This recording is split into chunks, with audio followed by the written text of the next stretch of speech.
Listen carefully.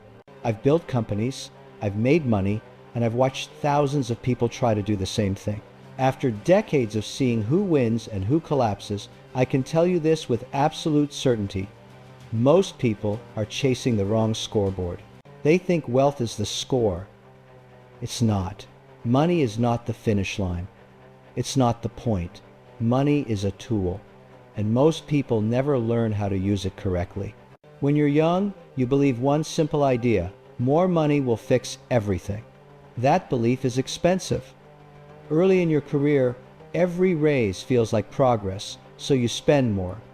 Bigger apartment, better car, nicer vacations. It feels like success. It isn't. That's lifestyle creep. And it's silent. No alarms, no warnings. Every extra dollar gets absorbed by a bigger life. Nothing compounds. Nothing buys leverage. Nothing buys freedom. You're just running faster on the same treadmill. Rule number 1. Money should buy options. If it only buys lifestyle, you're losing. Most people never ask whether a dollar bought control. They ask what they can upgrade next. That mindset doesn't delay wealth, it destroys it. I've seen it thousands of times. High earners with nice homes, good cars, and zero flexibility. They look rich, but they feel trapped. Because income without structure is not power, it's pressure. And here's what nobody likes to hear. More money doesn't change your behavior, it exposes it. If you spend everything you earn at $50,000 a year, you'll spend everything you earn at $500,000. The number isn't the issue, the system is. People chase income instead of control, comfort instead of freedom, appearances instead of outcomes. Then they wonder why nothing ever feels like enough. That's the trap. Not bad luck, not the economy, not lack of opportunity, confusion. Confusion between wealth and consumption. Ambition isn't the problem. I like ambition. I invest in ambition. But ambition without structure is dangerous. It makes people fast, not free. Speed without direction just gets you lost faster. Track the wrong metric long enough and you'll win the wrong game. And the bill always comes due, sometimes financially, sometimes personally, sometimes quietly.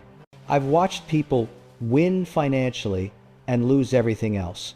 Money, assets, status, and nobody in their corner. No trust, no loyalty, no margin for error. That's not success. That's failure with a nice balance sheet. Most people learn this too late. Relationships are assets, and people liquidate them without realizing it. Missed birthdays, canceled plans, not showing up. They tell themselves they'll fix it later. Later rarely comes. The damage doesn't arrive all at once. Calls slow down. Messages stop. Invitations disappear. One day you look around and realize you won financially, but you're alone. If nobody is in your corner, you didn't win. You traded people for numbers. That's a bad deal. Trust compounds just like money. Build it slowly and it pays for decades. Break it once and the yield collapses. People sacrifice trust for speed and call it business. It isn't. When pressure hits, trust is what saves you, not your bank account. That's why the scoreboard matters. Chase the wrong one long enough and you don't just lose money. You lose time, people, and control. And by the time most people notice, they're already deep inside a structure that's hard to escape. Now let's talk about the lie money tells you, especially about time and family, because this is where the mistake gets expensive fast. Money lies quietly. It tells you time can be replaced with spending, that presence can be substituted with upgrades, that guilt can be offset with purchases. None of that is true. Money can pay for comfort. It cannot replace time. This is where people make one of the most expensive mistakes of their lives, especially with family. Not on purpose, not because they're careless, because they're busy. They tell themselves a story. I'm doing this for them. More work, more hours, more pressure. They believe the sacrifice will be noticed later. It usually isn't. Kids don't measure love in gifts. They measure it in attention. They remember who showed up, who listened, who was available. They don't remember the price tag. You don't build relationships with transactions. You build them by being there. Money can buy a plane ticket. It cannot buy trust. Money can pay for experiences. It cannot create connection. Connection requires time, and time is the one asset people spend like it's unlimited. It isn't. Here's a brutal truth. Your calendar reveals your values, not your intentions. If work gets your best hours and family gets what's left, don't be surprised by the outcome. People say they'll slow down when things stabilize. They never do. There's always another deal, another deadline, another excuse. Relationships don't pause while you're busy. They decay. At some point, the scoreboard changes. Early in life, money is the metric. Later, it's health, family, and who still calls you. There are no do-overs. If your kids stop texting, that's feedback. If your partner feels distant, that's feedback. If friends stop calling, that's feedback. You don't argue with feedback. You adjust. Most people don't. They try to fix emotional problems with financial solutions. More trips, bigger gifts, nicer dinners. It doesn't work. Relationships respond to consistency, not spending. Now health. People think they can fix it later. They can't. Health is non-negotiable. You don't catch up on health. You either protect it early or you pay for it later, and the later bill is always higher. People trade sleep for income, exercise for convenience, nutrition for speed. They call it temporary. It becomes permanent. Then money becomes irrelevant. No amount of money fixes chronic exhaustion. No amount of money buys energy. No amount of money gives you back the years you ignored your body. Poor health destroys judgment. Tired people make bad decisions. Stressed people take bad deals. Unhealthy people accept bad structures. That's how people with money still ruin their lives. Not bad luck. Poor structure. Protecting your health isn't selfish. It's responsible. It protects your earning ability, your clarity, and your relationships. I don't admire people who grind themselves into the ground. That's not discipline. That's poor management. The goal is not to work harder. The goal is to build a structure that doesn't require constant sacrifice. And this brings us back to money. Used correctly, money does one thing exceptionally well. It buys time. That's its only superpower. If your money isn't buying you time, it's failing. If it keeps you chained to stress, obligations, and constant pressure, you built the wrong machine. This makes people uncomfortable because it means some of what they call success is actually a liability. A bigger house that owns your schedule is not wealth. A business that collapses when you step away is not freedom. An income that requires constant pressure is not progress, it's noise, and noise burns you out. Now let's define the scoreboard properly. Once you understand this, decisions get simpler. Not easier, simpler. After decades of building businesses and watching people win and lose, here's what I track now: health, time, relationships, freedom. If one of those collapses, the whole structure weakens. Money is not on that list. Not because money isn't important, but because it's subordinate. It serves the scoreboard. It is not the scoreboard. Most people measure success by net worth. I don't. I measure it by control. Control of my calendar. Control of my energy. Control over who gets access to me and who doesn't. If your phone never stops ringing and you can't step away without things breaking, you don't own a business. It owns you. Same with wealth. If your assets create complexity instead of clarity, you're moving backward. The goal is not more. The goal is enough, properly structured. Enough income to say no. Enough flexibility to protect your health. Enough time to stay connected to the people that matter. That is real wealth.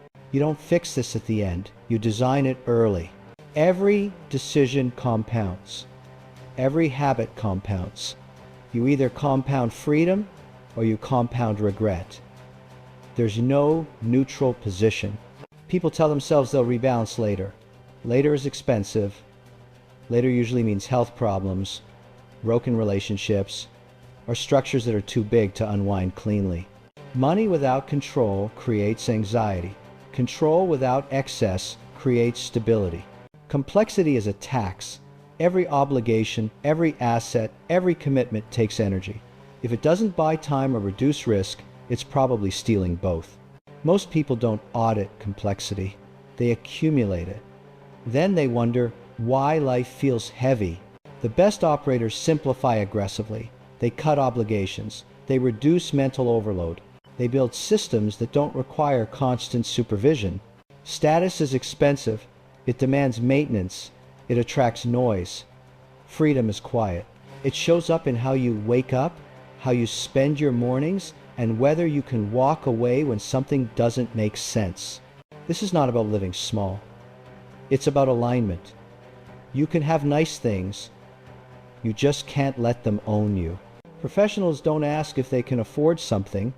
They ask what it costs over time. Time, energy, optionality. That's the real math. So let's simplify this into one filter. Does this buy me time, or does it steal it? If it steals time, it's expensive. If it buys time, it's an asset. Most people get distracted by price tags. Professionals look at consequences. A bigger house that owns your schedule is not wealth. A business that can't run without you is not freedom. More income that increases stress is not progress. It's noise. Nobody is coming to fix this for you. There is no finish line where everything balances out. You design your life one decision at a time. Every bad structure eventually sends the bill. Usually in health, usually in relationships, usually when it's too late to renegotiate. Stop asking how much you can make. Start asking how much control this gives you. Control over mornings, control over energy, control over who gets your attention. That's the leverage that matters.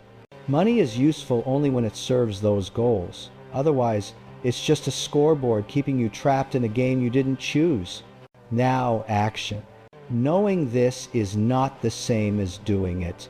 Most people nod along, feel smart for 10 minutes, then go right back to the same habits. That's why nothing changes. Insight without action is entertainment, and entertainment doesn't build wealth. So, here's the plan. Simple, uncomfortable, effective. First, audit reality. Open your bank statement, not to judge yourself, to get honest.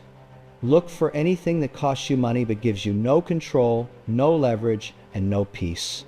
Subscriptions you forgot about, convenience spending you normalized, status upgrades that don't matter, expenses that exist because you never questioned them. Cut one thing, just one. Then redirect that money into something that compounds. An asset, a skill, your health, your relationships. Something that buys time, not something that steals it. Second, audit your calendar. Your calendar is your real balance sheet. Look at your week and ask one brutal question. What is buying me freedom and what is stealing it? If your best hours go to stress and your leftovers go to the people you claim matter most, you already know what's wrong. Fix that before you chase the next financial goal. Third, cut complexity. Complexity is a tax. Every extra obligation costs energy. Every extra commitment adds friction. Every nice-to-have asset demands time, maintenance, and attention. If something creates stress and doesn't create control, it doesn't belong. That's not minimalism, that's discipline. Fourth, protect health like equity. Sleep is non-negotiable. Movement is non-negotiable. Basic nutrition is non-negotiable. Poor health destroys judgment, and poor judgment destroys wealth. Fifth, treat relationships like capital. Show up. Be consistent. Put time in the calendar, not as a gesture, as a system. Trust compounds, neglect compounds too. If you do this, you get lighter. You make better decisions. You stop needing motivation because you have structure. You stop chasing noise because you have clarity. And clarity creates something most people never experience: control. That's the real reward. Not more stuff, not more applause. Control over mornings, control over your energy, control over who gets access to you, control over whether you say yes or no. Remember the filter. Does this buy me time, or does it steal it? Use that question on purchases, on commitments, on people, on decisions, on everything that shapes your future. One last note. This is not financial advice. I'm not your advisor. I'm not selling you a shortcut. I'm showing you how owners think. There are no guarantees, no magic loopholes, only trade-offs. Every adult life is defined by which trade-offs you accept. If you want comfort, choose it consciously. If you want freedom, build for it deliberately.